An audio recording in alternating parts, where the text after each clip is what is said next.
Hello guys! Welcome back to my YouTube channel, Wonderwina Vlogs!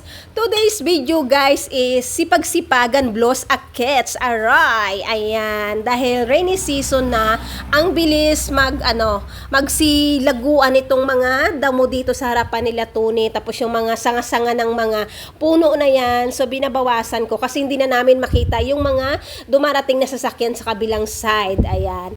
At dahil sipag-sipagan blows nga akets, ayan. So, nire-ready ko naman ngayon yung tataniman ko ng kamuting bagin. Ayan. Gumagawa ako ng plat dito. Dalawang plat yung gagawin ko dito para tataniman ko ng kamuting bagin.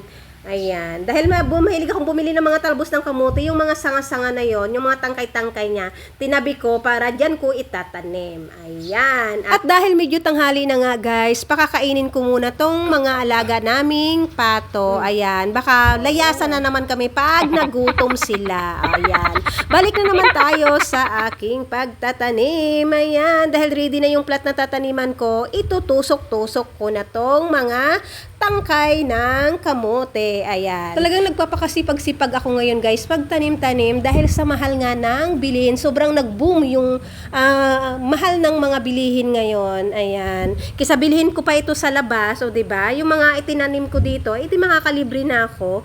May itinanim na rin akong talong, tapos nagtanim na rin ako ng upo na kailangan balagan, tapos may ilang piraso rin akong tinanim na ilang puno ng siling pangsigang at kamatis, ilang punong kamatis. Meron na rin akong tinanim na ganon. Tapos may itatanim pa akong, may binhi pa ako dyan na kailangang itanim na okra, tapos ampalaya. Itatanim ko yun kapag natapos ko ng damuhan yung kabilang side naman na tataniman ko, diba? So ito na guys, after 2 weeks, ayan, ito na yung mga usbong ng aking itinanim na kamote. O, diba? Ayan na, ang bilis lang.